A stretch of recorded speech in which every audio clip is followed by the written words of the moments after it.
On va développer la prise de refuge et bodhicitta. Première page, page 3. Je prends un Bouddha, le Dharma et la suprême assemblée jusqu'à l'éveil, je prends refuge par les accumulations issues de ma pratique, de la générosité, etc. Puisse-je accomplir l'état de Bouddha pour le bien de tous les êtres. Dans le Bouddha, le Dharma, la suprême assemblée jusqu'à l'éveil, je prends refuge par les accumulations issues de ma pratique, de la générosité. Puisse-je accomplir l'état de Bouddha pour le bien de tous les êtres. Dans le Bouddha, le Dharma, la suprême assemblée jusqu'à l'éveil, je prends refuge par les accumulations issues de la pratique, de la générosité. Puisse-je accomplir l'état de Bouddha pour le bien de tous les êtres.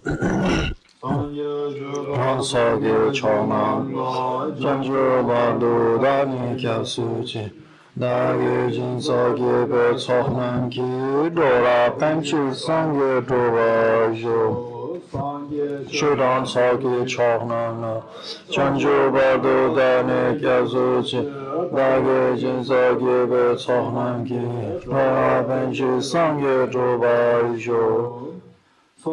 Shudan Saki Chognana, Chanju Bardo Dane Kyazuchi, Dage Jinsaki Be Chognanki, Ra Benji Sangye Jobajo.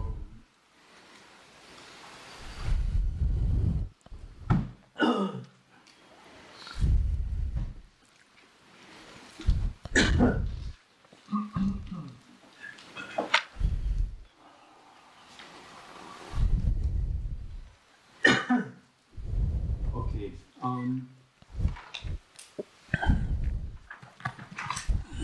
First, Pour commencer, I'd like to begin with j'aimerais débuter avec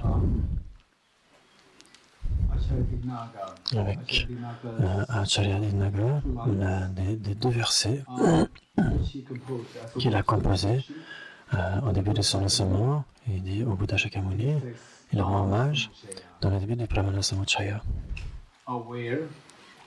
Et donc, dans lequel il dit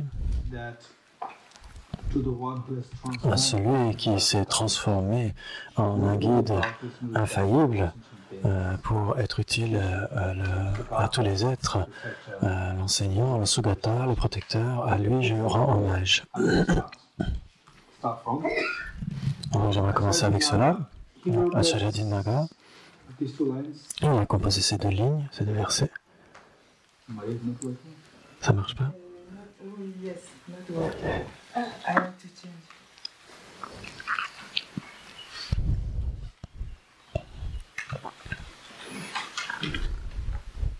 Ça marche? Ça marche maintenant? Super. Merci beaucoup, Sophie.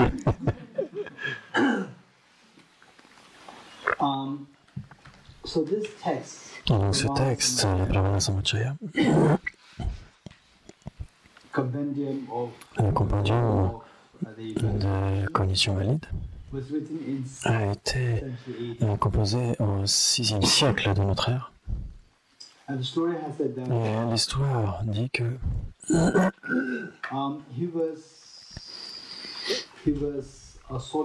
il était dans une retraite solitaire. Et donc c'est le père de la logique bouddhiste qui était en retraite comme un ermite. Et donc il n'avait pas de commodité, donc il écrivait sur une ardoise les deux versets. En fait c'est en 4 versets. C'est sa promesse de composer ce texte sur la condition valide. Et en rendant hommage au Bouddha Shakyamuni. Donc il a composé ces lignes et puis ensuite il est allé chercher sa nourriture quotidienne. Et donc quand il est revenu, il a vu que ce qu'il avait écrit sur l'ardoise avait été effacé. Et donc il a recomposé à nouveau la strophe et il est parti chercher sa nourriture, et 3 fois comme ça. La 4e fois, il n'a pas écrit la strophe, mais il a écrit quelle que soit la personne qui efface ce que j'écris là, si vous l'avez effacé par ironie ou pour faire une blague, ce texte n'est pas fait pour une blague, et donc ça a un grand sens, une grande signification. Et donc, si vous êtes par contre en désaccord avec ce que j'ai écrit et vous l'avez effacé, veuillez revenir en personne. Et donc, quand il est revenu, il a vu quelqu'un qui l'a attendu en personne. Et donc, un séjour, il y a 1400 ans, en Inde, la tradition c'était de débattre. Et il y avait des règles, des coutumes. Celui qui perdait le débat se convertissait à la tradition qui gagnait le débat. C'était la tradition au séjour. Et donc ils ont commencé à débattre. Bien sûr, Acharya Dignaga, qui était le père de la logique bouddhiste, l'a battu en débat. Et donc son adversaire a été battu et il a été tellement en colère. Et donc, il s'en tenait toujours aux règles de l'époque, qu'il fallait se convertir à la tradition de celui qui gagnait. Et donc, il a utilisé ses pouvoirs magiques. Et donc, il a envoyé du feu de sa bouche vers Acharya Dignaga. Et donc, Acharya Dignaga était un grand bodhisattva, c'est un bodhisattva aspirant. Et donc, ses robes monastiques étaient en feu. Et donc, Acharya Dignaga s'est senti tellement démoralisé. Il s'est dit, je prie toujours d'atteindre l'éveil pour tous les êtres, sans exception. Mais même là, une seule personne qui est en face de moi, je n'arrive même pas à être bénéfique pour cette personne. Comment est-ce que je pourrais être un jour bénéfique à tous les êtres? Et donc, il s'est démoralisé. Il a pris son ardoise et il l'a envoyée dans le ciel.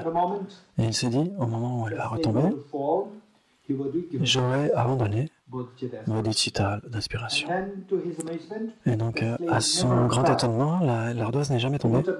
Donc, il a regardé en l'air et il a vu Arya Manjushri qui a tenu son ardoise dans les mains.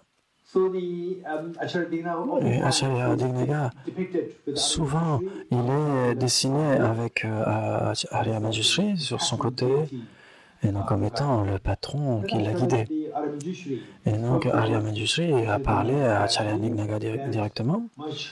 Il lui a dit, mon enfant, pourquoi est-ce que tu te sens démoralisé? Ce que tu t'apprêtes à faire avec ce texte, c'est extrêmement bienfaisant pour le monde. Et tu vas continuer à le faire, je vais continuer à te bénir et à t'inspirer. Ton travail, c'est de continuer cette œuvre. Ce sera comme l'œil de sagesse pour des millions et des milliards d'êtres à l'avenir. Et donc c'était la prophétie faite par Arya Manjushri.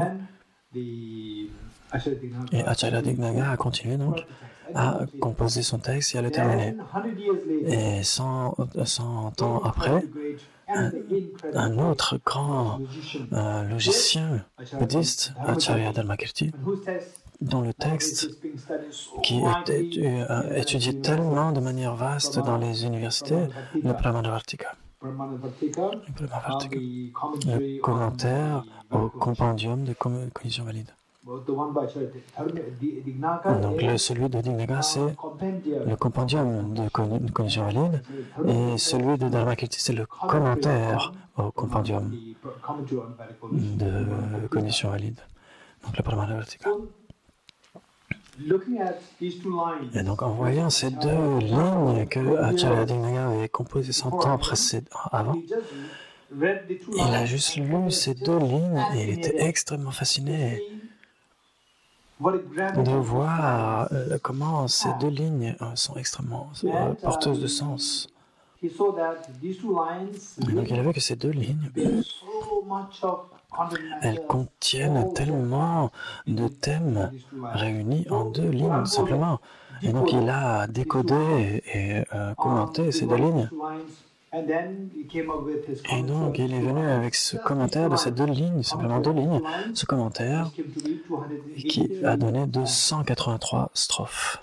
Et donc, si on devait lire ces 283 strophes, on ne comprendrait rien. Ces 283 strophes ont besoin encore de grands volumes pour comprendre leur sens. Et donc en deux strophes qu'on récite, en deux versets de cette strophe, je me prosterne devant le Bouddha qui élimine, je me prosterne devant le maître Sugata et protecteur qui, motivé par l'altruisme, est devenu une autorité valide en enseignant aux êtres.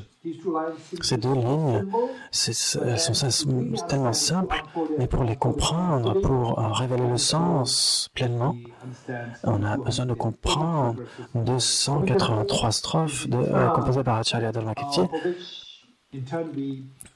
et qui elles-mêmes nécessitent de grands commentaires pour les comprendre correctement. Et donc ça c'est le background, c'est le contexte. Donc c'est l'approche qu'on devrait suivre. Si on suit cette approche, ça sera très utile, sa sainteté le Dalai Lama. À chaque fois qu'il enseigne, dans la plupart des cas, il va réciter ces deux lignes, ces deux versets, pour inspirer les autres sur la façon de poursuivre le voyage qui a le plus grand sens de notre existence. Si je devais partager avec vous cela, il y a 5 points ici. Le premier point. Le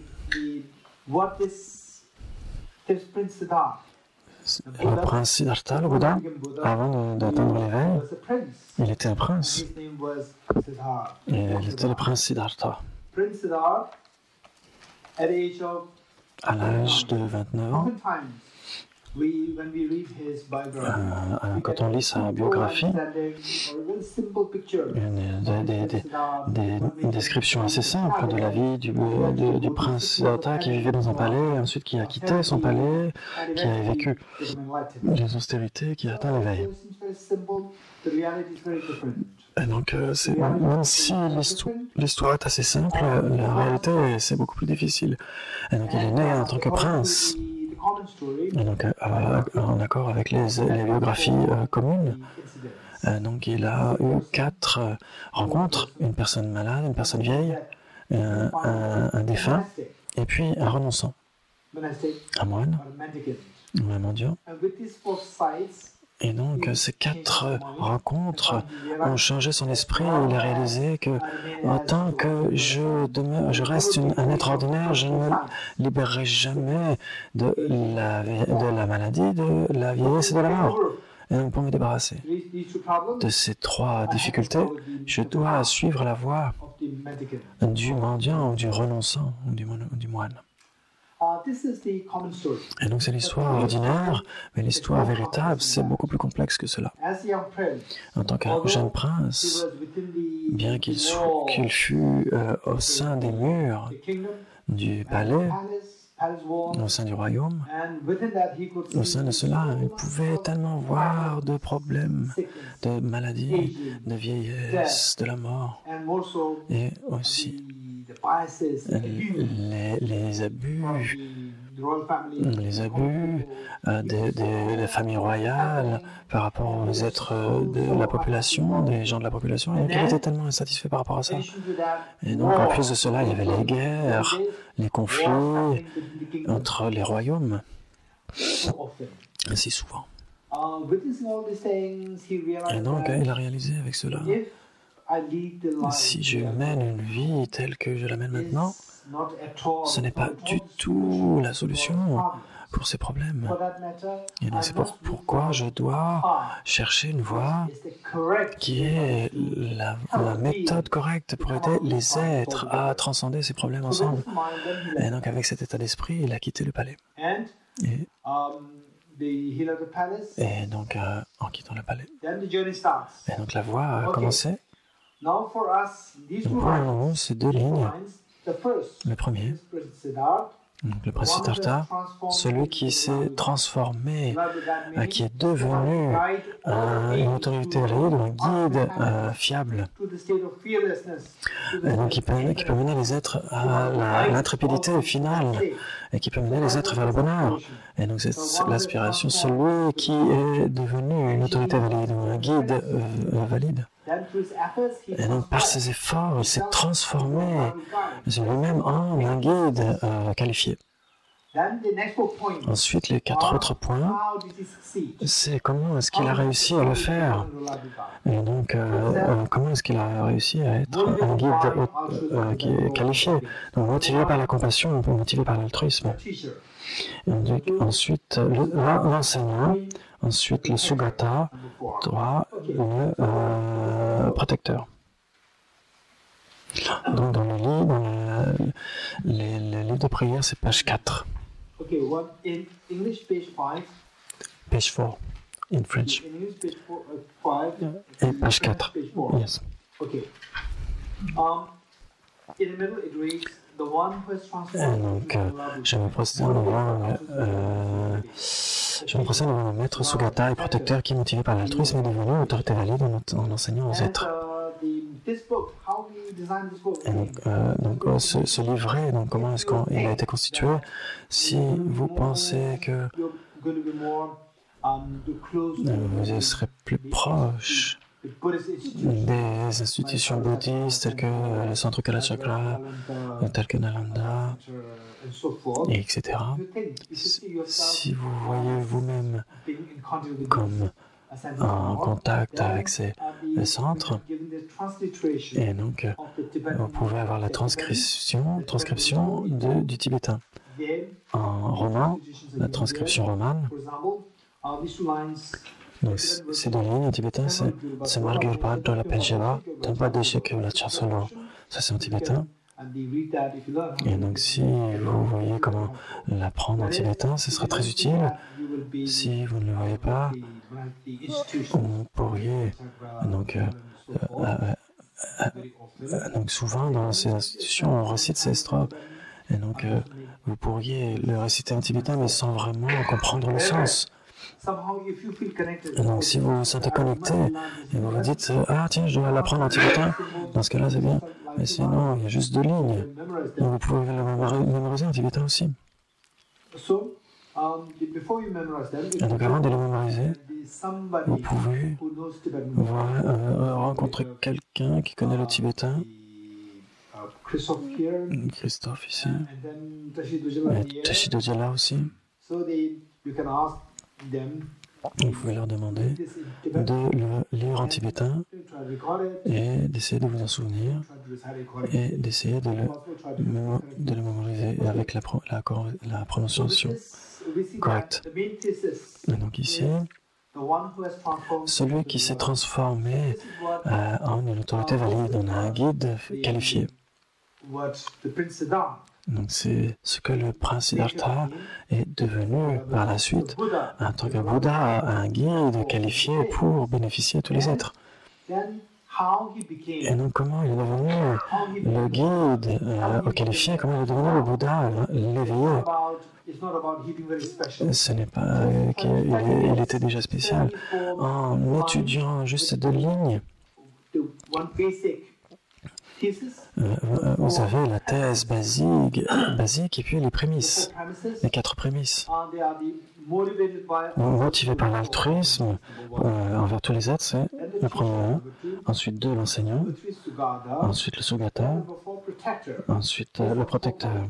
Donc ce sont 4 points. Et donc ce n'est pas que le prince Siddhartha était simplement loué de manière au hasard avec ces 4 points. Donc je répète, l'altruisme en premier, l'enseignant en 2, le Sugata en 3 et le protecteur en 4. Donc il y a une raison pour cela que j'aimerais partager avec vous. Et donc, à part quelques personnes, ici Tashido Jala et moi-même,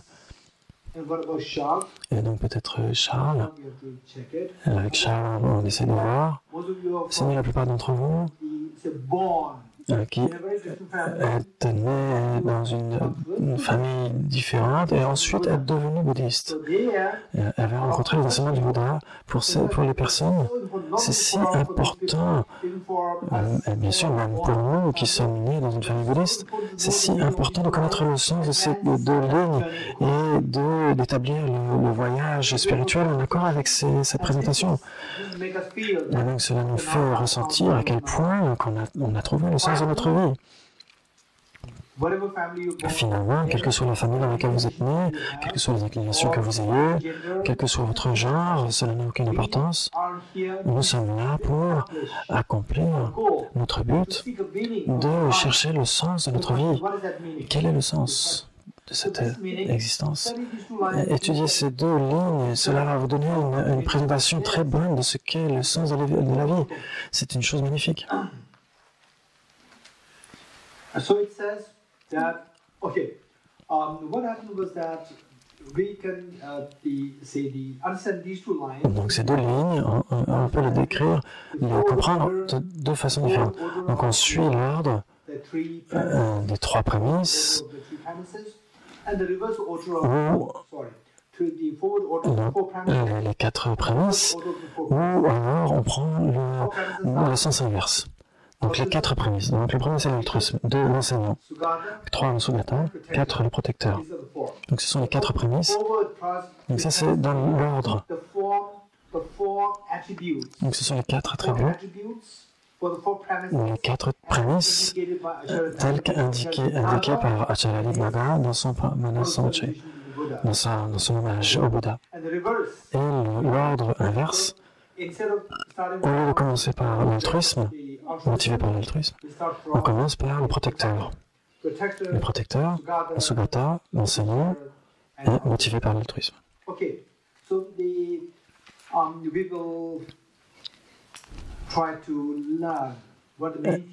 Donc on va essayer de voir, d'apprendre quelles sont ces prémices. Et donc celui qui s'est transformé en une autorité valide, le guide qualifié, le guide infaillible. Et donc ça c'est la thèse. Ensuite les prémices dans l'ordre sont motivées par l'altruisme. 2 c'est l'enseignant, 3 le Sugata, 4 le protecteur. Et donc ces 4, on essaie de les apprendre sur le bout des doigts. Donc de temps en temps, ceux qui étaient avec moi l'année dernière, vous savez que la classe va être plus interactive par nature. Et donc chacun d'entre nous, quelles que soient les questions que vous ayez, n'hésitez pas à me les poser. Et de temps en temps, je vais aussi vous poser des questions. Et puis, sentez-vous libre de donner des réponses. Et donc, ces 4 choses, avec la thèse et les prémices, vous devrez les connaître sur le bout des doigts. Dites-moi, quelle est la thèse? C'est quoi la thèse? Le guide infaillible. Ensuite, les 4 prémices, l'altruisme, l'enseignant, le Sugata, le protecteur. Très bien. Et donc ça, on doit le savoir sur le bout des doigts. Et donc ça, c'est l'ordre habituel. Donc on ne devrait pas changer l'ordre. Donc en français, on essaie de le réécrire pour avoir les prémices dans le bon ordre. Et donc là, c'est le sens dans l'ordre ordinaire. C'est la façon dont Acharya Dignaga l'a composé. Donc ça, c'est la façon habituelle de le lire, dans l'ordre. Et il y a l'ordre inverse, et dans la façon dont Acharya Dignaga, donc c'est l'ordre inverse par rapport à ce qu'il a composé. Et donc, on a pourquoi dans un sens et dans l'ordre inversé. Donc essayez de garder l'ordre dans la succession telle que c'est indiqué. Et donc si vous êtes déjà familier avec l'éveil, l'état de Bouddha, comment est-ce que quelqu'un peut devenir Bouddha? Et comment est-ce qu'on commence? Donc on commence par l'altruisme, l'enseignant, le Sugata, le protecteur. C'est la façon dont on commence pour connaître le mécanisme causal d'obtenir l'éveil. Le mécanisme causal pour développer la perfection au sein de vous pour devenir éveillé. Et donc on doit suivre la séquence dans l'ordre, donc d'abord l'altruisme, ensuite le maître, le secrétaire, le protecteur. Donc avant d'aller dans cet ordre-là, puis dans l'ordre inverse, dans les détails, on va d'abord discuter chacun de ces points.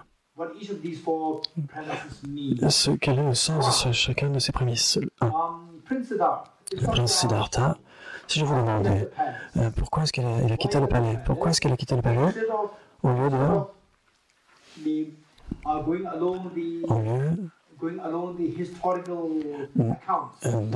donc en accord avec le récit historique, donc la biographie basique du Bouddha.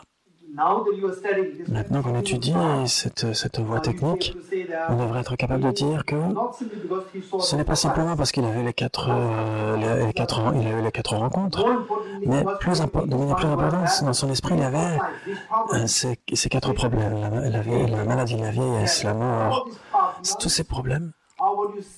C'est tout ce qu'on voit de manière commune parmi tous les êtres. Mais comment est-ce que je peux les aider? L'altruisme.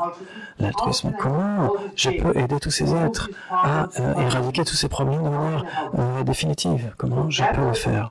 Et donc ça, c'est la motivation basique.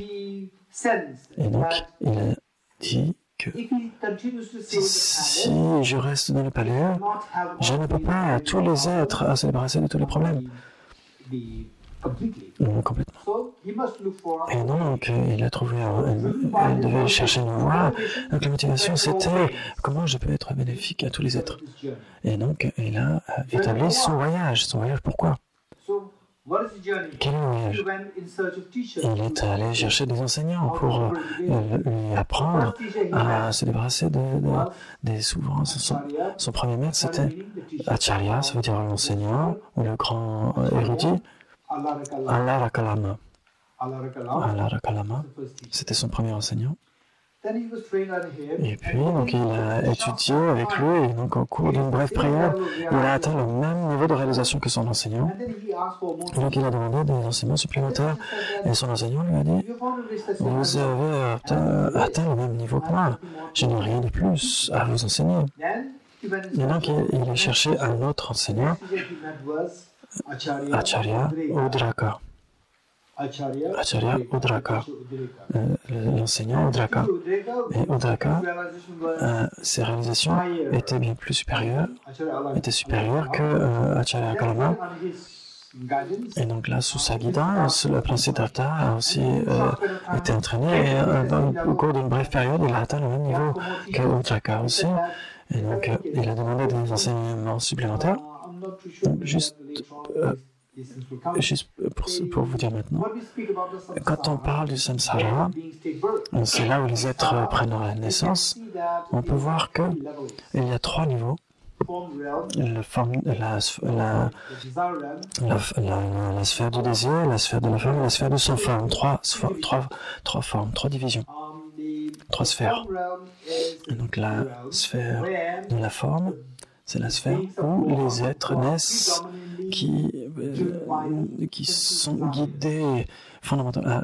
La sphère du désir. La sphère du désir, les êtres naissent de manière prédominante à cause du désir attachement, obsédés par le désir pour les objets sensoriels. Les objets sensuels qui sont guidés par le désir sensuel. Donc le désir pour les 5 objets des sens. Les formes, les odeurs, les sons, les goûts, les saveurs, les odeurs et les objets tactiles. Et donc ces êtres sont nés dans cette sphère du désir à cause de cela. Et donc ceux qui, de manière plus intérieure, sont entraînés dans la méditation. Il y a différents, de manière très grossière, il y a 2. Les niveaux extrêmement subtils et les niveaux moins subtils. Donc les niveaux moins subtils sont marqués, définis, sont associés avec le corps physique. Et donc ça, c'est dans la sphère de la forme. Et donc, les devas de la forme sont associés à un corps, etc. Et donc, ils sont nés cela dans cette sphère à cause des concentrations à un point. Et ceux qui ont transcendé ces niveaux physiques, ils prennent naissance dans la sphère du sans-forme. Et donc, ils obtiennent le niveau le plus subtil dans le samsara. Et donc, dans la sans-forme, il y a 4 divisions. Il y a 4 divisions dans le sans-forme. Ceux qui sont nouveaux par rapport à ce concept, je ne pense pas qu'il y ait vraiment des nouveaux par rapport à ça. Ceux de l'année dernière, ils n'ont pas d'excuses. Donc, ceux qui ne sont pas de l'année dernière, vous avez des excuses. L'année prochaine, vous n'aurez pas d'excuses. Donc, et vous pourrez vous ressentir un petit peu. Ah, il y a tellement de divisions, de classifications, etc. Ce n'est pas le bon endroit pour moi. Je voulais simplement méditer. Donc, le point, c'est qu'il faut connaître tous ces points. Si vous connaissez ces choses, votre connaissance va se développer. Et par la suite, quand vous allez pratiquer, ça va être beaucoup plus stable et beaucoup plus fondé. Donc le sans-forme, il y a 4 niveaux. L'espace infini, ensuite la conscience infinie, ensuite la vacuité, et 4, le pic du samsara. L'espace infini, juste pour vous informer, l'espace infini, ça veut dire que dans la sphère du désir, nous, on voit plein de choses physiques, tangibles, etc. Dans la sphère de la forme, il y a aussi des choses sensorielles, etc., mais c'est beaucoup plus raffiné, beaucoup plus subtil que dans la sphère du désir. Mais pour les gens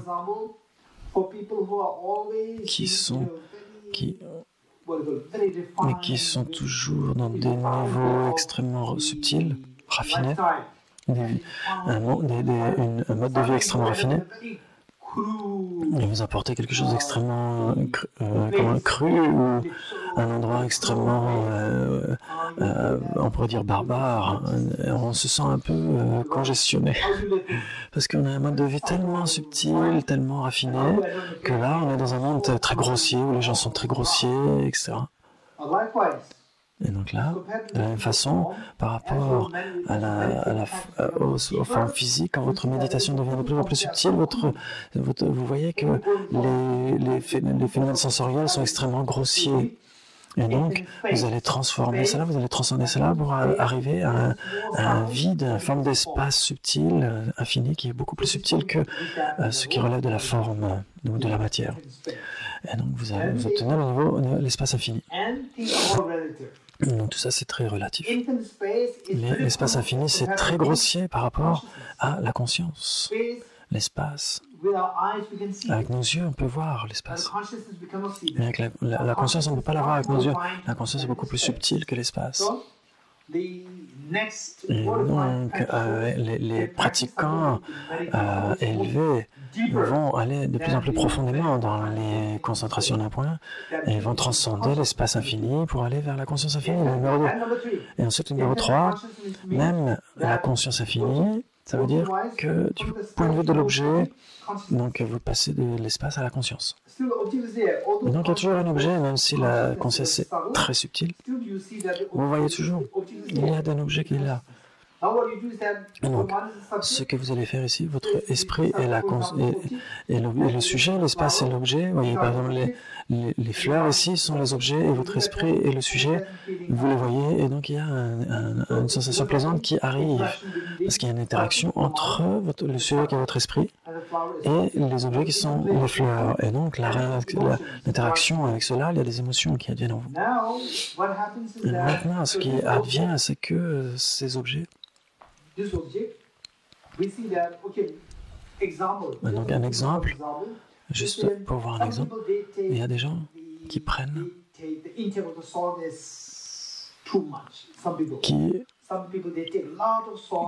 qui prennent trop de sel dans la nourriture. Et d'autres mettent très peu de sel, pas assez. Et donc ceux qui prennent juste une petite pincée de sel, et donc malgré tout, ils peuvent le sentir, le sel. Ceux qui prennent beaucoup de sel dans la nourriture, si vous mettez juste une petite pincée de sel, ils ne vont pas le sentir. Ils ne peuvent pas sentir la subtilité de la présence du sel qui est très peu présent dans la nourriture. Donc par rapport à la méditation, c'est que votre esprit peut être tellement absorbé avec les aspects grossiers, vous ne pouvez pas voir les aspects subtils, les nuances, les subtilités par rapport à l'espace, la conscience, etc. Et donc, c'est comme avec le sel, vous réduisez le sel et vous commencez à apprécier le goût subtil du sel et le goût original de la nourriture.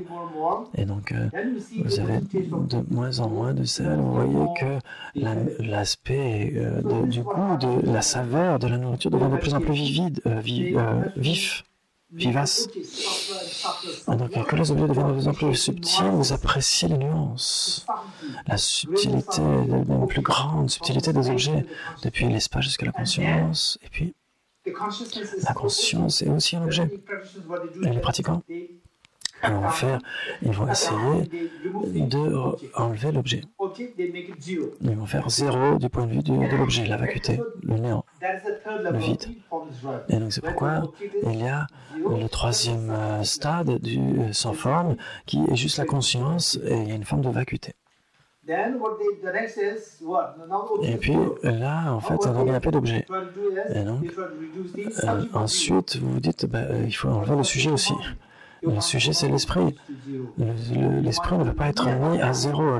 L'esprit ne peut jamais être annihilé. Il ne peut pas s'arrêter. Il va continuer éternellement. Donc, au mieux, ce qu'on peut faire, c'est de faire en sorte que l'esprit soit plus subtil. Faire l'esprit beaucoup plus subtil. Quand l'esprit est plus subtil, vous obtenez à ce moment-là le pinacle du samsara, le pic du samsara. C'est l'état le plus raffiné au sein des méditations samsariques. Et donc le premier enseignant, il a enseigné jusqu'au troisième niveau, donc du sans forme. Et le deuxième enseignant lui a montré le quatrième niveau du sans forme. Et au-delà de cela, tant qu'on n'a pas réalisé la vacuité, il n'y a rien, on ne peut pas aller au-delà. C'est l'impasse. Et donc le second enseignant lui a enseigné à Siddhartha le quatrième stade. Et donc le prince Siddhartha a demandé à son enseignant, donnez-moi plus d'enseignements. Et son enseignant lui a dit, vous avez atteint le quatrième stade, enfin le dernier stade. Et le prince Siddhartha a dit, non, je cherche une solution pour éradiquer tous les problèmes de tous les êtres. Et malgré tout, je n'ai pas trouvé cette solution. Et donc il a quitté et il a vécu 6 ans de pratique. Et donc au sein de ces 6 années d'austérité et de pratique ascétique, il a fini par trouver la sagesse et la vacuité. Donc la thèse principale, c'est celui qui se transforme en un guide infaillible. Comment?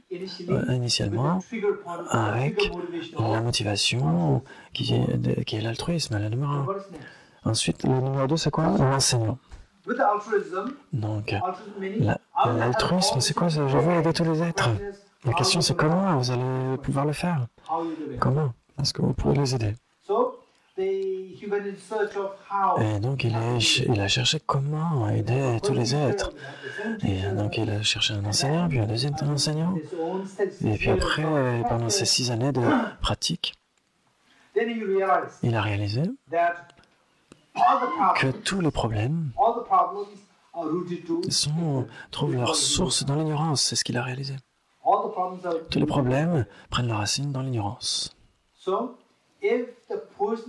Et donc, si la racine empoisonnée, vénéneuse, donc si l'arbre est vénéneux, il y a le vent qui va faire bouger les feuilles dans cet arbre, et donc ça va engendrer des réactions épidermiques. Et donc on va dire c'est l'arbre qui est responsable. Donc certains vont dire il faut enlever les feuilles. Et après deux semaines, les feuilles renaissent. D'autres vont couper juste le haut, la tête de l'arbre, mais il y a de nouvelles branches qui vont pousser. D'autres vont faire quoi? Trancher la racine, déraciner. Et donc les feuilles sont l'aspect manifeste, mais les racines sont dans le sol. Il faut les déraciner. Donc le prince Siddhartha a vu que ces fruits, ces fleurs, ces feuilles empoisonnées, vénéneuses de l'arbre viennent de la racine. La racine, c'est l'ignorance, c'est ce qu'il a réalisé. Alors comment déraciner l'ignorance? C'est la question qui suit. Comment se débarrasser de l'ignorance? C'est la question. Qui veut parler? Comment est-ce que l'on se débarrasse de l'ignorance? En éliminant la lumière de la sagesse. Parce que l'ignorance, c'est l'obscurité. Et on ne voyez pas ce qu'il y a autour. Et donc, vous ne voyez pas la réalité. En se débarrassant de l'obscurité, c'est allumant la lumière. Et donc, on pourrait vous dire, mais qui va faire ça? C'est que les gens hystériques et fous qui font ça. Mais les gens qui sont sains ne vont pas faire ça. Et donc si vous voulez lire un livre, et puis il y a quoi? Pardon, il y a une coupure d'électricité, qu'est-ce que vous allez faire? Vous allez autour de Konkin, et puis on va tous prier, on va tous prier, s'il vous plaît le Bouddha, éliminez l'obscurité, Manipanama. Si le Bouddha s'assoit à côté de vous, il va être tellement triste, il va dire mais mes disciples sont désespérants. Si vous allumez une bougie, alors lui, le Bouddha sera content, c'est ce que vous devez faire, vous devez utiliser votre sens commun. Je ne suis pas celui qui va vous aider à utiliser le pouvoir magique pour éliminer l'obscurité, vous devez utiliser votre analyse pour allumer la bougie. Et vous aurez la lumière, vous pourrez lire. Et donc pour éliminer l'obscurité, il faut une approche pratique d'allumer la lumière, d'apporter une lumière, une bougie. De toute façon, pour se débarrasser de l'obscurité de l'ignorance, il faut allumer la lumière de la sagesse, c'est la seule façon. Comment apporter la lumière de la sagesse? Donc il y a un gourou qui arrive là, le Bouddha qui arrive là. On va dire, on va pas mais tout le monde va allumer la lumière de la sagesse. Et donc, si ça devait arriver, personne ne devrait souffrir, parce que le Bouddha peut se manifester pour tout le monde. Et il dirait juste et pour chacun d'entre nous. Et on aurait tous déjà allumé la lumière de la sagesse. Ça n'arrive jamais comme ça. Ce n'est pas du tout la loi causale. Ce n'est pas du tout la loi des causes et des effets. La loi naturelle de la cause et de l'effet, c'est qu'au travers de vous, vous efforcez pour allumer la lumière de la sagesse. Pour cela, vous avez besoin de l'aide de quelqu'un qui vous guide, pas quelqu'un qui va vous octroyer la sagesse, mais quelqu'un qui va vous guider. C'est la seule façon pour allumer la lumière. Donc le prince Siddhartha a réalisé que l'ignorance est la cause racine de tous les problèmes de tous les êtres. Et pour déraciner cette ignorance, il doit leur enseigner la façon d'allumer la lumière de la sagesse. Et donc c'est pourquoi il est devenu enseignant. Et donc le second point, c'est l'enseignant. Donc celui qui est motivé par l'altruisme, vous avez de tous les autres, c'est l'enseignant. L'enseignant, c'est celui qui enseigne la sagesse, la lumière de la sagesse pour éliminer l'obscurité de l'ignorance. Et donc pour faire en sorte que tous les problèmes disparaissent automatiquement. Et donc il faut être un enseignant. Ensuite, le point qui suit, Sugata. Sugata, celui qui est allé dans la félicité parfaite. Celui qui est allé à la félicité parfaite. la félicité parfaite, qui s'est libéré de toutes les tensions, toutes les difficultés, les souffrances. Ensuite, ce point-là, c'est la sagesse de leur acuité. La sagesse qui permet de connaître la réalité, c'est le remède que je dois enseigner à tous les êtres. Mais il faut que je vois si ça fonctionne. Je dois l'expérimenter. Et donc ce qu'il a fait, il a expérimenté. Combien d'entre vous savent que ceux qui ont inventé les antibiotiques pour soigner les problèmes gastriques ont dû inventer des antibiotiques? Qu'est-ce qu'il a fait? Il a pris lui-même les bactéries pour créer l'ulcère de l'estomac. Il avait un ulcère sévère et donc il a pris le remède pour montrer qui le savent. Qui d'entre vous le savent? Que celui qui a inventé le remède a fait comme ça. C'est celui qui a inventé le remède pour se débarrasser de l'ulcère à l'estomac. Donc le prince Siddhartha, après avoir réalisé la sagesse de la vacuité, il doit être enseigné pour éliminer l'ignorance qui est la racine de toutes les souffrances de tous les êtres. Il doit d'abord expérimenter sur lui-même pour voir si ça fonctionne. Et donc il a expérimenté pour lui-même. Et il a médité sur cela pendant 6 années. Et au final, qu'est-ce qui est arrivé? C'est que son ignorance a été déracinée. Et donc toutes les formes d'ignorance ou la forme de l'attention inappropriée, les afflictions grossières, les karmas contaminés et les souffrances, tout cela s'est stoppé, s'est arrêté. Toutes ces souffrances et l'opposé de la souffrance, qui est le Sugata, la félicité du Nirvana, la félicité de l'éveil, c'est ce qu'il a expérimenté, l'état de Sugata. Et donc, avec cette expérience, qu'est-ce qu'il arrive après? Le protecteur. Le protecteur. Et donc avec son expérience, il se sentit tellement confiant. Maintenant, j'ai trouvé la voie que je peux enseigner à tous les êtres pour faire en sorte que toutes leurs souffrances soient déracinées. Et donc il est allé donner les enseignements pour protéger les êtres. Et donc maintenant, dites-moi, si vous allez rencontrer deux personnes, vous allez rencontrer deux personnes qui prétendent être des enseignants, pour vous guider disons, vous êtes dans la forêt, dans une forêt dangereuse, et il y a deux guides. Un qui connaît tellement bien, et il a une pleine expérience de la façon dont vous pouvez traverser cette jungle, etc., comment écarter les obstacles, les dangers, etc. Il ou elle connaît la voie de manière extrêmement fiable. Et puis le deuxième est extrêmement populaire. Vous ne savez pas quelle est son expérience. Entre ces deux guides, lequel vous allez choisir? Le premier ou le deuxième? Le premier. Le premier. Donc ces deux lignes disent, donc, après avoir expérimenté l'état de Sugata, la félicité de l'éveil et du nirvana, il est allé enseigner, protéger les êtres, en donnant les enseignements sur la sagesse qui permet d'éliminer l'obscurité de la souffrance pour tous les êtres. C'est un guide tellement infaillible, tellement qualifié. Et donc, parmi les enseignements du Bouddha, ça doit être dans l'esprit de la compréhension de ces deux lignes. Si vous faites cela, il n'y a aucun danger pour vous d'aller dans des voies détournées. Sinon, on peut tellement facilement être détourné, on peut tellement se perdre, être perdu, et finalement, on arrive nulle part. Avec ces deux lignes, c'est tellement précieux pour nous.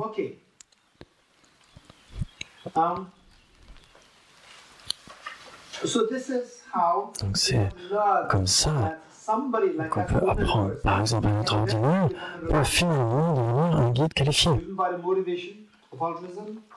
On est invité par la motivation qu'est l'altruisme, et puis celui qui va enseigner la sagesse de la vacuité, ouais, grâce à l'expérience de l'état de Sugata, la félicité de l'éveil, et ensuite qui va protéger tous les êtres en leur transmettant cette sagesse. C'est la séquence causale.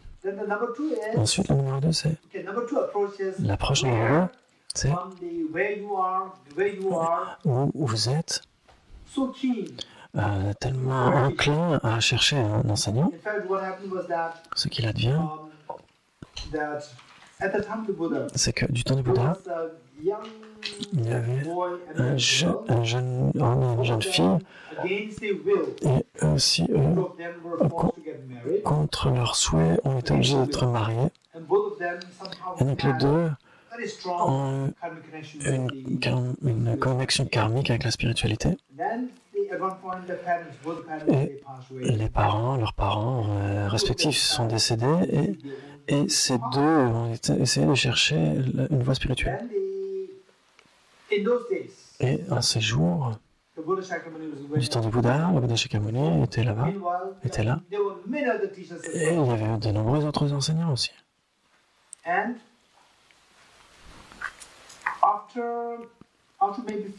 Après quelques mois ou quelques années, ces deux ont rencontré le Bouddha.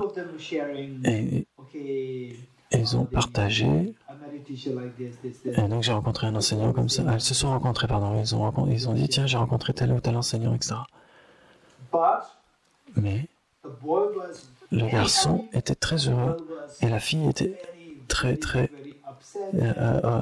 triste. Et elle avait vraiment un visage sombre.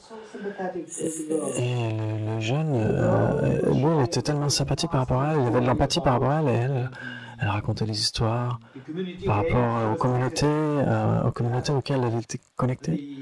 Et donc c'était juste un cauchemar dans cette communauté. Elle disait, moi je ne veux plus de spiritualité, c'est ce que disait la fille. Et le garçon, lui, était extrêmement heureux. Et il avait un sens de joie, de croissance intérieure. Et lui, il lui a dit, ne t'inquiète pas, viens voir mon enseignant. Elle a dit non, c'est fini, c'est terminé, je ne veux plus voir aucun enseignant. Je ne veux plus du tout de spiritualité. Et donc c'est terminé. C'est fini. Et lui, il a dit quoi? Pourquoi? Mon enseignant est super. Et donc son enseignant, c'était le Bouddha. Et la fille a dit non, je n'y vais pas. Toi, tu veux y voir, mais moi, je n'y vais pas. Et le garçon a dit, ok, fais quelque chose. Je vais t'emmener là-bas, tu n'as rien à faire. Reste là, vois mon enseignant et tu quittes. Tu pars après. Et donc la fille a dit, ok, ça, je peux le faire. Et donc la fille est venue avec le garçon. Et la fille a vu le Bouddha, rien qu'en voyant le visage, le rayonnement de compassion du Bouddha. Et là, elle s'est dit, c'est mon enseignant. Et donc, le point ici, c'est que les gens qui cherchent véritablement un enseignant, et donc certains sont sages, je suis très content de ça, et d'autres suivent de manière tellement aveugle et qui vont simplement chercher des gourous ici et là. Tiens, cette personne, elle a un super gourou. Tiens, moi aussi, je veux un super gourou. Ça, c'est juste de la foi aveugle. Et donc, il ne faut jamais suivre ce courant-là. Votre vie est tellement précieuse. Ne détruisez pas votre vie. Votre vie, vous avez tellement de vie à venir. Ne détruisez pas vie après vie. C'est si important. N'allez pas simplement vous précipiter à choisir tel ou tel gourou. Ne vous inquiétez pas. Si vous vous sentez désespéré, prenez sa sainteté de la main comme votre gourou. Et pour ceux de la FPMT, prenez Lama Zopa Rinpoche comme leur gourou. Ces deux sont... Bien sûr, cet Dalai il est tellement connu, célèbre, et Lama Zopa Rinpoche. J'ai eu l'honneur de le rencontrer de manière plus proche, 2 ou 3 fois. Et j'étais tellement fasciné par sa chaleur immense, sa pratique. Et toujours encourageant ses disciples à pratiquer la sagesse de la vacuité et la bodhisattva. Donc ces deux enseignants. Si vous avez bien sûr déjà choisi quelqu'un comme étant votre guru, sinon vous n'avez pas besoin de vous dépêcher. Et ne choisissez pas de manière aveugle. Ce qu'il faut faire, prenez cette approche du Bouddha, motivé par la grande compassion. Essayez de cultiver la compassion d'une manière systématique. Et puis l'enseignant. Qu'est-ce qui doit être enseigné? Et donc la sagesse de la vacuité qui doit être enseignée. Et puis le Sugata, essayez d'appliquer cela en vous pour voir si cela vraiment, si c'est utile en vous, si ça fait écho en vous. Et ensuite, d'aider les autres, ce qui peut vous permettre d'aider les autres, les protéger. Et donc, de la même façon, si vous voyez quelqu'un d'autre qui suit le même courant, et donc, si cela développe la compassion, si la personne, elle transfigure la compassion, la sagesse, etc. Donc, aussi, elle enseigne par intérêt personnel. Et donc, ces deux lignes, vous pouvez les appliquer à n'importe qui. Pour vous, avec vos études étendues sur la méditation, etc., la réflexion et la méditation, et donc personne ne peut vous stopper, vous serez stable, vous pourrez suivre vos enseignants de manière stable. Sinon, simplement rencontrer ici, comme on se rencontre ici pour la première fois, oh, ça y est, j'ai trouvé mon gourou racine. Et donc, ce n'est pas du tout la bonne approche. Et il n'y a pas, bien sûr, de méfait. Vous pouvez simplement assister à ces enseignements ici comme à un enseignement à l'université. Vous n'avez pas besoin de considérer l'enseignant comme votre enseignant spirituel. Il n'y a pas besoin de vous précipiter. Même si autour de vous, il y a des gens qui se précipitent, vous pouvez simplement être plus calme et apprendre plus. Une fois que vous avez appris plus, que vous avez plus d'expérience, après vous savez qui est un bon enseignant et qui ne l'est pas. Et donc ça doit être cette approche.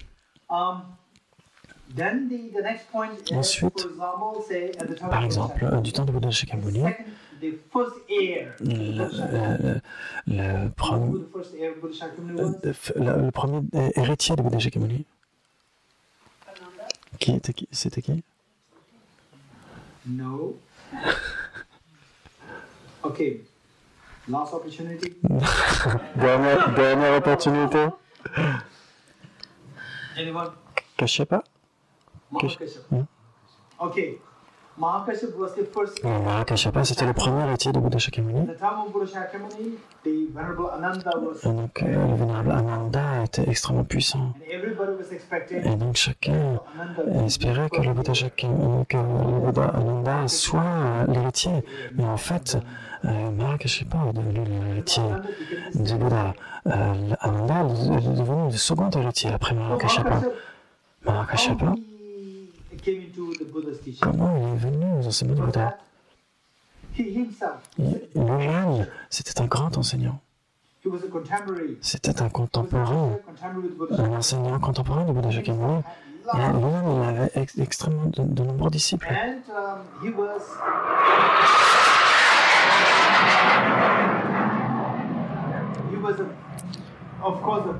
Il était un enseignant extrêmement authentique. Et donc, il a réalisé que certains étudiants qui sont allés prendre des enseignements de Gautama, Gautama c'était le Bouddha. Et donc il a dit, ok, bien sûr, c'est bien, allez-y. Et donc, normalement, et donc il y avait aussi des grands étudiants, des très brillants qui sont allés là, et il a dit quelque chose. Et il a dit, tiens, Gautama doit être spécial, parce que c'est grand, c'est pour les autres disciples, ok, ça va, ils peuvent aller n'importe où, mais pour les étudiants les plus brillants, ils ne vont pas aller vers n'importe qui de manière si facile. Et donc il se dit, tiens, s'ils vont voir Gautama, c'est qu'il doit être spécial. Pourquoi il est si spécial? Donc maintenant, on va deux choses.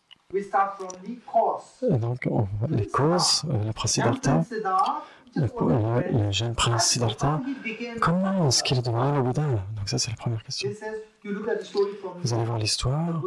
Donc, depuis la jeunesse du Bouddha jusqu'à l'éveil, c'est l'ordre, le séquentiel, l'ordre ordinaire.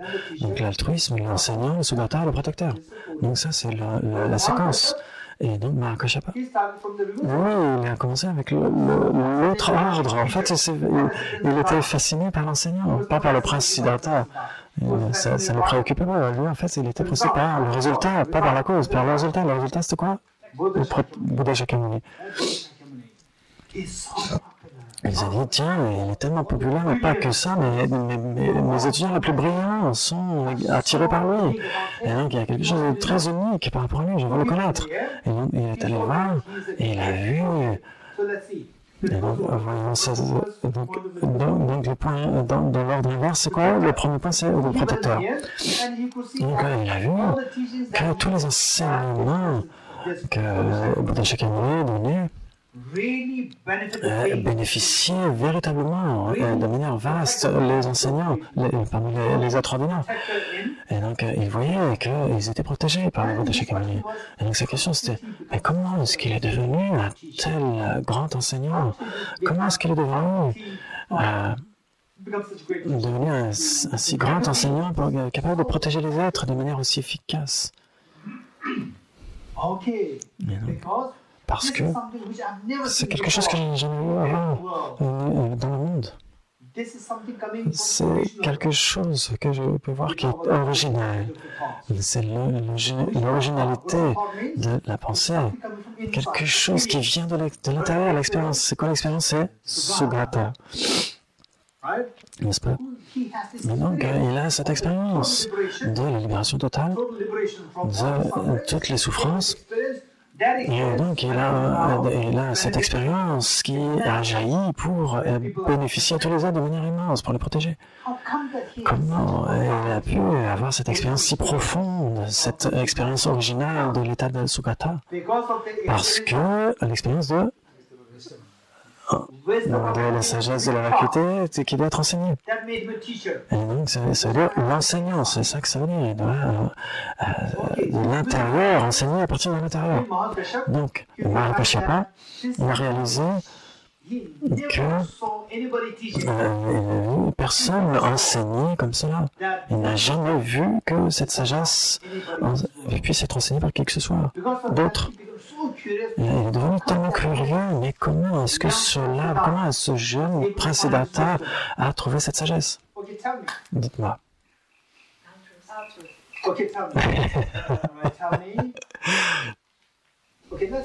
Donc, disons, il y a deux mamans, une mère avec un enfant, une mère avec 10 enfants. Donc, tout autour, il y a la souffrance, il y a la sécheresse, la famine, etc. Tout autour. Et la nourriture, on peut la trouver, mais après 50 km. Laquelle des deux mères, vous pensez, va bien sûr s'efforcer de traverser les 50 km pour obtenir la nourriture? Laquelle? La première avec un enfant ou celle qui a 10 enfants? Celle qui a 10 enfants. Celle qui a un enfant ou celle qui a 10? Celle qui a 10 enfants. Celle qui a un enfant, la responsabilité est le moindre. 10 enfants, la responsabilité est beaucoup plus vaste. Tellement de responsabilités. Je pourrais mourir pour une ou je pourrais mourir pour 10. Laquelle, c'est plus sensible, c'est plus... on peut le ressentir plus pour 10 que pour une. Quand vous ressentez ce type de responsabilité, vous avez l'énergie pour aller courir les 50 km. Et l'énergie pour aller chercher la solution. Et donc, comment trouver cette solution, cette sagesse de la vacuité? Qu'est-ce qui lui a fait trouver, chercher cette sagesse de la vacuité? Pas simplement parce que je m'ennuie avec la vie du palais. C'est parce qu'on voit le problème de tous les êtres conscients. Le problème de tous les êtres, c'est ça, je ne peux pas le supporter. Je dois prendre la responsabilité de trouver la sagesse qui me permet de trouver la solution à ces problèmes pour aider tous les êtres à se débarrasser de ces problèmes. Et donc, ça nous permet de suivre la voie et donc de trouver cette sagesse. Cette sagesse est tellement subtile, pour nous, c'est assez facile. Ça veut dire qu'on a tout sur la table, la sagesse de la vacuité. Au moment où vous arrivez à un centre Kala Chakra, hop, vous avez la sagesse de la vacuité dans les livres, hop, c'est disponible. Vous allez à Nalanda, vous avez tous les livres. Vous allez aux enseignements sans santé de l'EMA, hop, c'est donné librement. Non, tout ça c'est sur la table. Mais pour un jeune, Prince Siddhartha, qui n'avait aucune idée par rapport à la sagesse de la vacuité, pas d'enseignement disponible, pas de livre. Et donc, le seul instrument qu'elle a eu, dans son esprit, c'est ce sens d'urgence de vrai pour le bien de tous les êtres, c'est cet altruisme. Et donc, c'est ce qui l'a guidée à chercher la solution. Et donc, et qui n'a pas pu trouver de la part de la Kalama et de la Kaya. Et donc, finalement, parce que il avait tellement cherché cette sagesse qui était inconnue, très subtile. Et donc, bien sûr, c'est ce qu'on va apprendre au cours des 10 jours, cette sagesse de la vacuité. Vous allez voir que c'est extrêmement nuancé, c'est tellement nuancé et compliqué. Et parfois, je serai obligé de vous raconter des histoires pour vous réveiller un peu. Sinon, vous allez me dire, c'est tellement compliqué. Je vais vous raconter des histoires pour vous remoraliser, etc. Donc, du temps de Bouddha, il n'y avait pas d'histoire. Et donc, cette personne ne savait ce qu'était la sagesse de la vacuité. Tout le monde parlait de l'opposé, la sagesse de la vacuité. Et donc, parce que c'est tellement nuancé qu'au début, les gens ne pouvaient même pas y avoir accès. Et donc, les gens étaient submergés. Et ça ne peut pas être la réalité. Ils partaient. Et là, mais parce que le Bouddha, le prince Siddhartha a été guidé, motivé par cette responsabilité immense pour tous les êtres. Il a osé aller où que ce soit pour trouver la solution. Et ça lui a permis de réaliser cette sagesse de la vacuité. Et donc, comment est-ce qu'il l'a obtenu? Il n'a pas obtenu de nulle part. C'est parce que le premier prémisse, l'altruisme, motivé par l'altruisme pour bénéficier à tous les êtres. Et donc ça, c'est l'ordre inversé, c'est tous les gens qui se sont dit, tiens, il y avait un enseignant extrêmement fascinant, et donc il était capable de protéger tous les êtres d'une manière efficiente, et donc que personne d'autre ne pouvait faire. Et donc, en essayant de retracer comment est-ce qu'il est devenu un protecteur, parce que sa propre réalisation originale de l'état de Subhata. Qu'est-ce qui a fait qu'il a atteint cet état de Subhata? Parce que il a trouvé la sagesse de la vacuité qui doit être enseignée. Et donc, comment est-ce qu'il a trouvé cette sagesse de la vacuité si nuancée? Parce que sans motivation et altruisme, n'est-ce pas? Et donc, c'est l'ordre inverse de ces prémices. Pour connaître cela de manière approfondie, le Pramavartika, le chapitre 2 a été composé par Acharya Dharmakirti. Et donc ça c'est tellement bon, cette vie ici, vous devriez utiliser ce chapitre 2 du Pramavartika. Et pour votre information, cette année,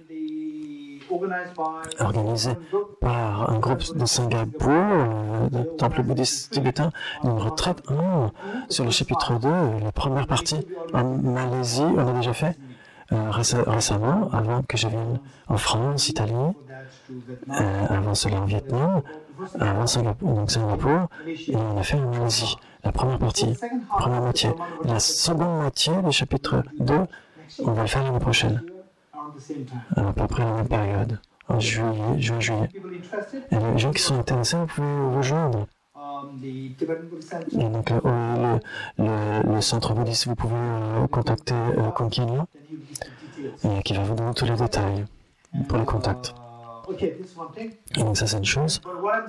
Donc ce que je suis en train de dire, que vous puissiez ou pas, ce n'est pas le point.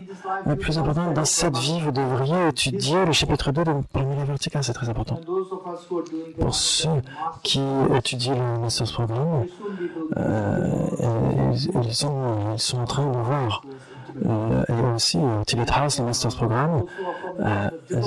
Donc ceux qui ont dans le cours, qui ont fait les cours précédents, ils rejoignent le chapitre 2. Donc ça c'est exceptionnel. C'est exceptionnel. Mais sinon pour les autres, il est nécessaire, bien sûr, d'étudier ce texte extrêmement précieux. Parce que vous savez vraiment ce que sont les enseignements de Bouddha de manière rationnelle. Parce que quand on parle des 14 nobles vérités, donc on va simplement dire quelles sont les 4 nobles, les classifications, les définitions. Mais le Pramila Vertica, le chapitre 2, comment ça explique, c'est tellement différent. Non, c'est de manière rationnelle. Comment est-ce qu'elles viennent? Pas simplement dire un enseignement de monologue, etc. Tiens, ça c'est ceci, c'est cela, etc. Le chapitre 2 de Pramila Vertica, c'est tellement dans une confiance. Ça me permet de vous voir comment les 4 nobles vérités, vous pouvez le voir dans votre propre être, votre propre esprit, vous pouvez voir cela.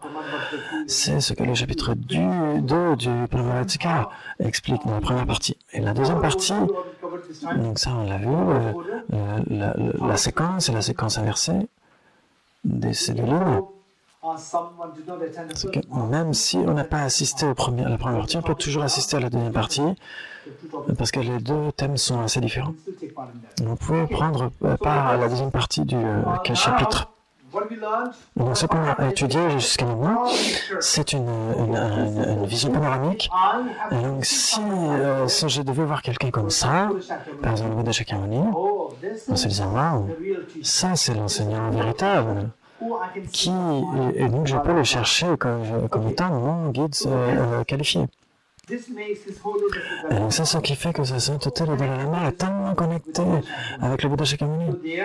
Et donc sa sainteté, où qu'il aille voyager, là vous avez l'image du Bouddha, il est tellement heureux. Tellement heureux.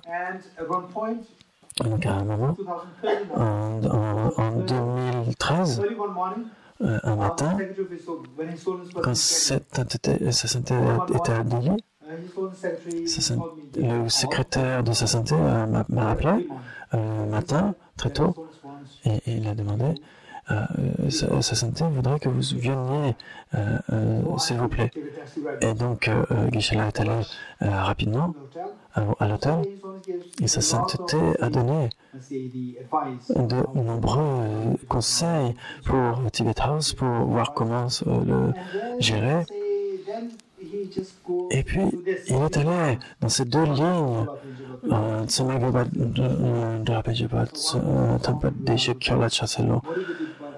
je me prosterne donc à celui qui est motivé par l'altruisme, est devenu le maître Sugadal protecteur, est devenu autorité valide et enseignant aux êtres. Et donc, ça s'était enseigné avec une passion incroyable, et donc avec une admiration immense vis-à-vis des enseignements de Bouddha Shakyamuni. Et donc, c'est tellement proche dans son cœur. Et donc, si vous voulez vraiment comprendre le Bouddha Dharma, en utilisant ces deux lignes, donc à ce moment, il n'y a aucun danger que vous puissiez être guidé de manière détournée par des enseignants, etc. Et donc, si vous comprenez vraiment la façon dont ces deux lignes fonctionnent. Sinon, on peut vraiment être détourné, on peut vraiment être guidé de manière détournée.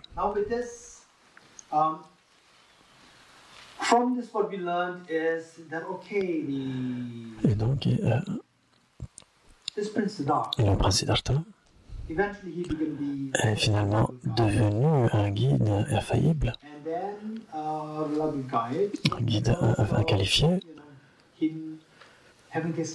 qui a cette capacité de protéger les êtres en leur donnant les enseignements appropriés. par sa propre expérience, qui est fondée sur la sagesse de la vacuité et qui doit être enseignée. Et ça, c'est motivé par l'altruisme et la compassion. Et donc là, la question c'est, donc ce que nous avons appris là, quelle serait votre prochaine question? Quelle devrait être votre question? Il pourrait y avoir des millions de questions. Donc essayez simplement d'essayer de parler du point de vue de votre esprit. Quelles sont les questions politiquement correctes? Et donc là, comment est-ce que ça doit être appliqué à vous? Maintenant, j'ai trouvé l'enseignant approprié, le guide qualifié le Bouddha. Maintenant, celui-ci, cet enseignant doit être cohérent par rapport à moi. Qu'est-ce que de mon propre côté, donc du côté de l'enseignant, ça va, c'est ok, il y a les 4 points. De son côté, il est un Bouddha, un guide qualifié. De notre point de vue, à nous, qu'est-ce qui, pour faire en sorte que ce soit significatif, et qu'est-ce qui, de notre côté, qu'est-ce qu'on doit développer? Qui veut parler? Comment réaliser la vacuité directement? Comment réaliser la vacuité? Donc c'est un point qui, l'enthousiasme, en dehors de l'enthousiasme, qui d'autre? La confiance dans la qualité.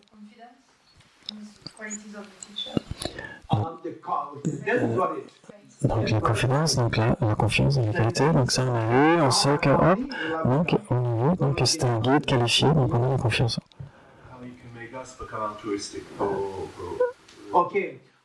Comment il peut générer le sens de l'altruisme? Non.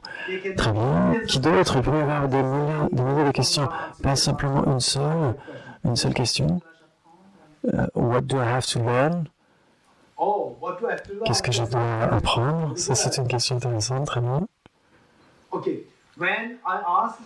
Quand je pose une question, si d'autres donnent une réponse, ce qui est très important, n'allez pas simplement mettre de côté ces réponses, même si ce n'est pas votre vue, même si vous n'acceptez pas nécessairement ou cette question ou cette réponse. Si vous êtes en désaccord, bien sûr, vous pouvez, il n'y a aucun souci.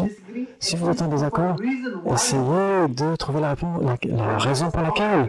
Ne dites pas, tiens, ça ne fait pas sens. Quelle est la raison? Quand vous cherchez une raison, votre intelligence va s'aiguiser. Et à ce moment-là, ça c'est nécessaire. Une autre question, une autre réponse. Comment est-ce que vous allez vous connecter à l'enseignement? Qu'est-ce qui va vous faire vous sentir extrêmement confiant que c'est mon enseignant, c'est mon guide, je vais le suivre? Qui? La confiance. La confiance, très bien. Donc on a cette confiance vis-à-vis de Bouddha Shakyamuni. Qui d'autre? La notoriété. Fame. Donc Mahakashapa, il a trouvé que le Bouddha était célèbre, était renommé. Il n'a pas fait que confiance à cette renommée, à la notoriété. Simplement, on saute dans le bain simplement par la notoriété, ça ne suffit pas. Donc il a simplement retracé la qualité. C'est comment les personnes sages suivent. Sinon, on se dit, ah tiens, cette personne est célèbre, et hop, on se jette dans ses bras. Et donc ça, c'est extrêmement dangereux. Je le dis à nouveau, c'est extrêmement dangereux. Simplement de voir la notoriété de se précipiter. Donc, bien sûr, de voir la célébrité, il n'y a pas de souci, mais de retracer à partir de cela, retracer les causes. Et à partir de cela, vous dites, ah waouh, ça c'est un enseignement véritablement authentique. Qui d'autre?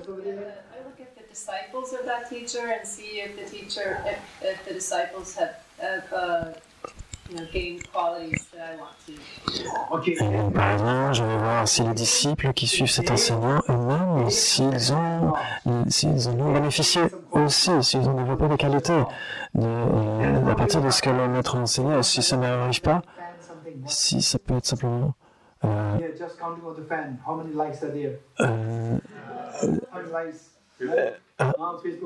Facebook, les likes, c'est simplement liker. Ah tiens, je suis tel ami de cette personne, je suis un ami, j'ai liké. Je suis un fan de Mère Teresa.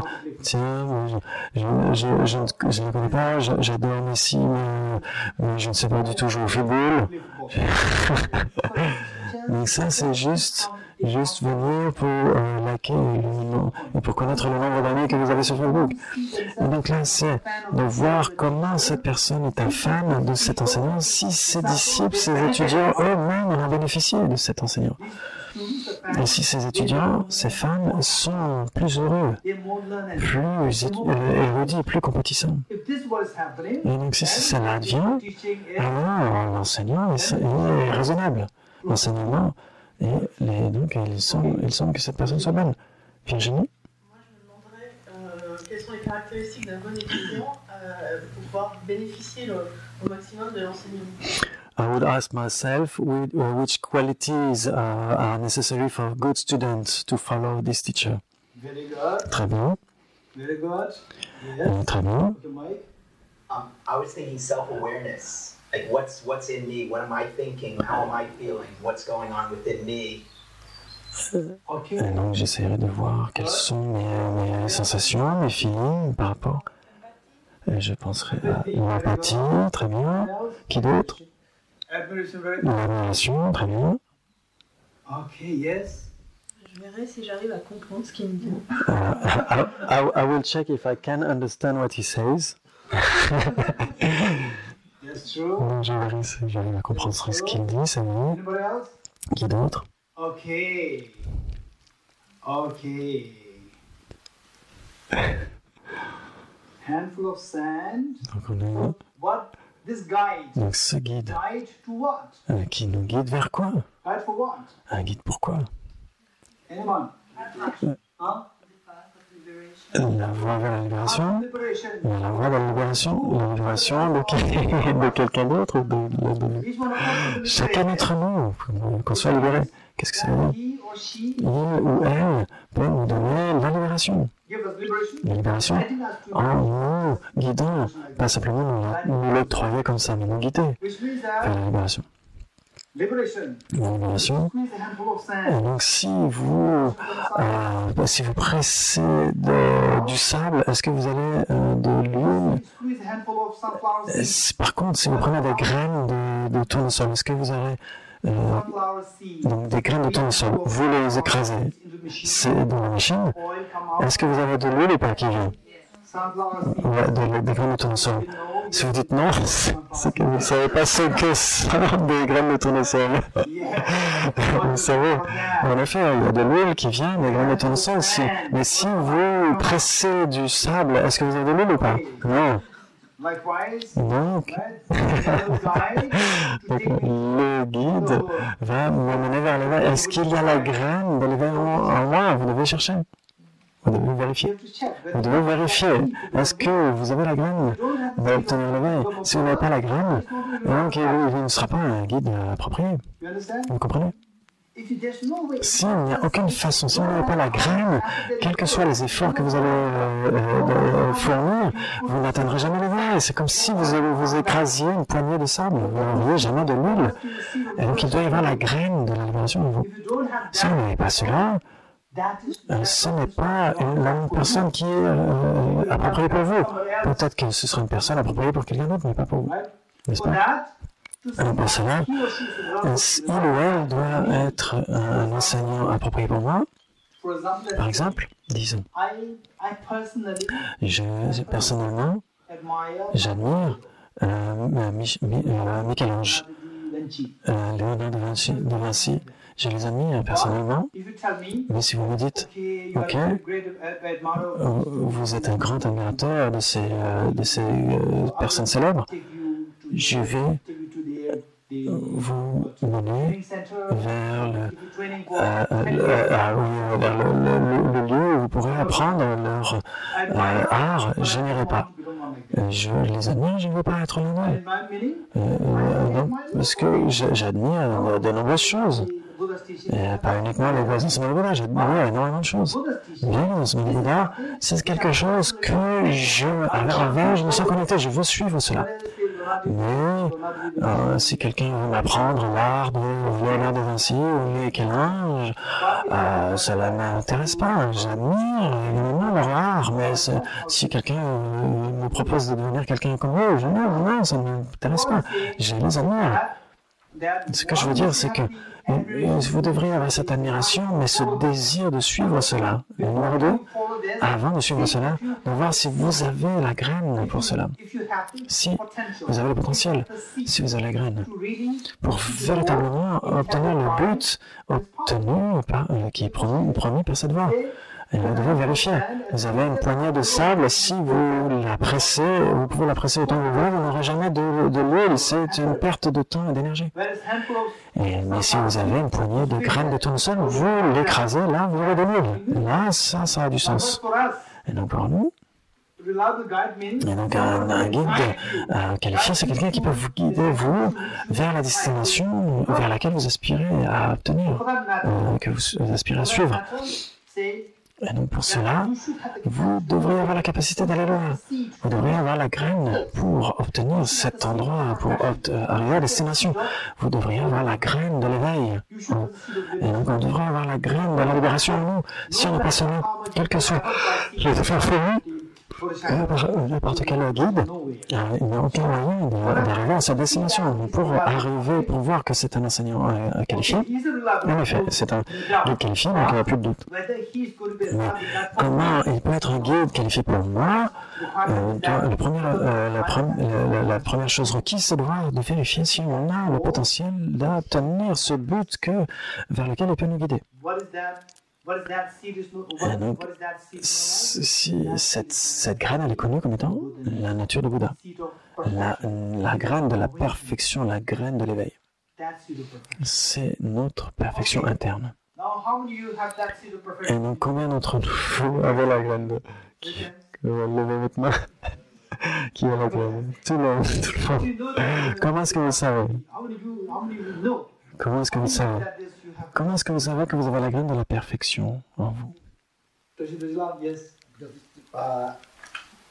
Like right now, it's obscured by the negative emotions. Once you remove this, then nature, the Buddha nature will come out. Pour l'instant, c'est souillé par les afflictions. Et une fois que vous enlevez les afflictions, vous avez la graine de la perfection devient manifeste. Qui d'autre? Pam? Parce que je cherche tout le temps le bonheur. Et je cherche le bonheur. Je veux chercher le bonheur ou je cherche le bonheur, c'est différent. Donc je recherche le bonheur. Je recherche le bonheur. Et aussi, je veux devenir le président Est-ce que je peux devenir le président des États-Unis dans cette vie ou pas? C'est possible ou pas? Même si j'ai l'aspiration, cela ne veut pas dire que j'ai le potentiel. Dans cette vie, je n'ai pas le potentiel d'être président des États-Unis maintenant, parce qu'il y a tellement de problèmes actuellement. C'est très compliqué maintenant. Donc je veux, mais pour faire ça ne veut pas dire que je deviendrai, même si j'ai l'aspiration. Avoir l'aspiration, cela ne veut pas dire que c'est possible.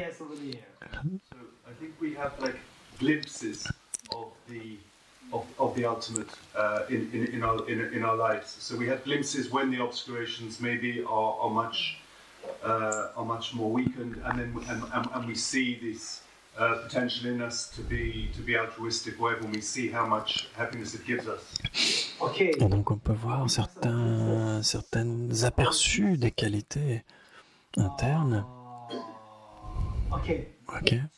Donc, ce qui est important pour nous, c'est si important. Pourquoi délibérément je vous fais parler, c'est que dans ce processus, votre esprit devient actif. votre esprit devient beaucoup plus actif, plus réceptif, et vous apprenez beaucoup plus comme cela. En deuxième, le point important, c'est que on doit voir les nuances. Parfois, il y a parfois certaines erreurs dans le raisonnement, peut-être 10% ou 5% de quelque chose qui ne fonctionne pas dans le raisonnement. Et comment est-ce qu'on peut aller au-delà de ces problèmes de raisonnement? Donc, on a certains aperçus. Alors, pour l'instant, je peux courir. Si quelqu'un me demande de courir, je peux courir. Je vais courir, peut-être 100 mètres en 10 secondes. En 20 secondes, pardon. En 20 secondes. Si je pratique, est-ce que je peux aller plus vite? Si je pratique, est-ce que je peux aller plus vite? Oui, bien sûr. Après 10 jours, je peux, disons, 17 secondes. Je peux courir le 100 mètres en 10 secondes, en 17 secondes. Et puis, je me dis, tiens, ça veut dire que je peux courir plus vite. Et puis, si je m'entraîne encore un an, tiens, je peux aller plus vite. Le Thunderbolt, c'est quoi ce record? C'est quoi le record du monde du 100 mètres? Usain Bolt. Donc je peux 9.2 en 9 secondes point 2 faire le 100 mètres. Et donc j'ai un aperçu du fait que je peux en 10 jours je peux aller déjà plus vite. Et donc j'ai l'aperçu que je peux aller plus vite. Et donc on peut voir en effet que par exemple j'ai déjà 50 ans. Et donc Usain Bolt il a déjà 50 et quelques. Et donc je ne peux pas aller plus vite dans cette vie, c'est pas possible. Et même si je pratique toute ma vie, pendant 10 ans, c'est impossible. J'ai l'aperçu que je peux me développer. Ça ne veut pas dire que je puisse me développer à l'infini. Qui d'autre? Parce qu'on a dit qu'on suivait un guide pourquoi et vers quoi. Et ce guide-là que je vais suivre a confirmé par son expérience que tout le monde avait la graine de devenir comme lui que j'admire. Donc, si j'ai donc confiance que j'ai cette graine et que je peux la développer et devenir comme lui. So we said earlier that we know what is being taught by the guide and to which destination we are guided. So we can feel that from his experience there is something that shows us that we have the same seed so we have some confidence about that. Okay. So the Et donc le prince Siddhartha nous donne la confiance. Et donc avec cette graine, il a réussi. Si Usain Bolt a réussi, nous aussi on pourrait réussir. Donc est-ce que c'est le cas? Oui. Est-ce que je peux devenir le détenteur du record du monde parce que Usain Bolt a réussi?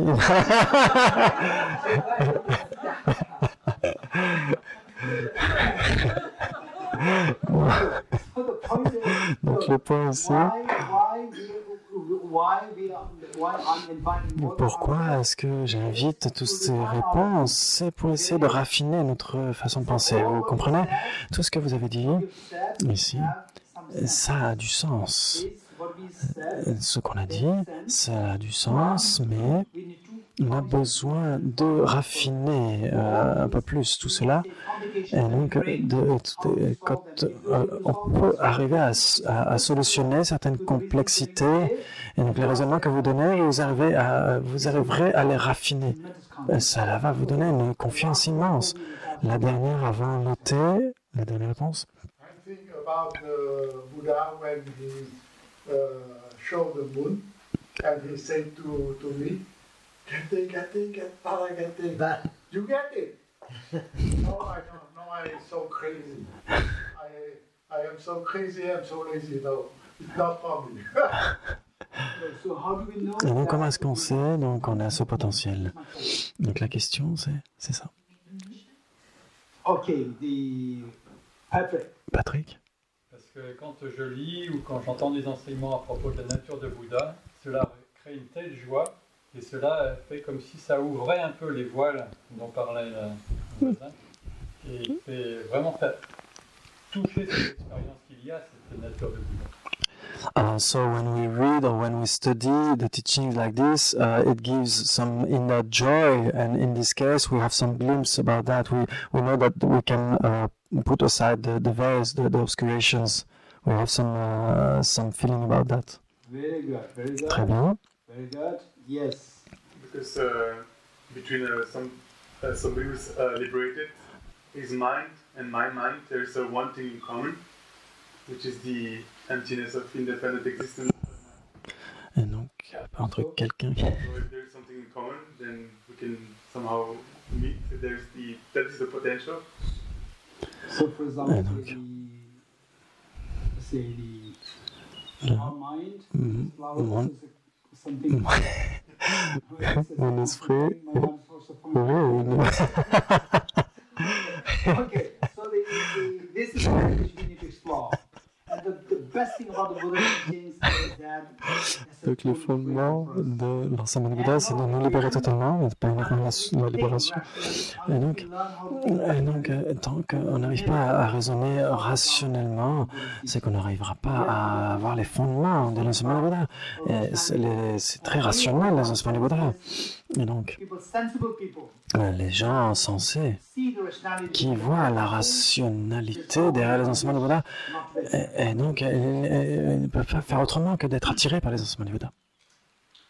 Donc pour les discussions de groupe, et surtout ceux qui d'entre nous ont déjà eu les enseignements depuis plusieurs années, ces personnes je vous demande, s'il vous plaît, de faire en sorte que les nouveaux d'essayer de discuter de ce qui a été évoqué pendant les classes, pas d'aller tout de suite dans les enseignements difficiles que vous avez déjà recouverts pendant les enseignements précédents. Essayez de faire en sorte pour les personnes qui sont venues l'année dernière, ou les personnes qui ont étudié au Sankara Chakra ou à Nalanda ou ailleurs, faites en sorte de faire en sorte que les thèmes qui sont évoqués pendant les groupes de discussion, c'est ce qu'on a évoqué ensemble. Essayez de les garder avec vous. Et donc, une fois que vous avez bien couvert les thèmes qu'on a vus ici ensemble, tous ensemble, vous pouvez aller vers d'autres questions. N'allez pas tout de suite vers des questions difficiles, parce que sinon les nouveaux pourraient être perdus. Et s'ils sont perdus, et donc on les blesse, on leur fait du mal, on ne les encourage pas à suivre la voie vers le bonheur si on fait cela.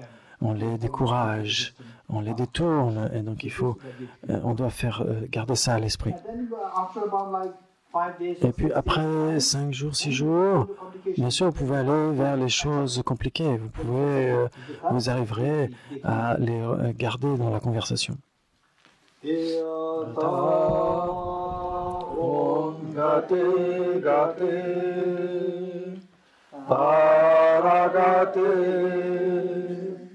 Parasamgate bodhiswaha tajata om gate gate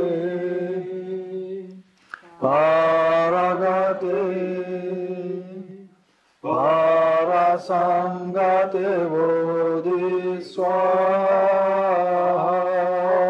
tajata om gate gate Paragate Parasamgate Bodhiswaha.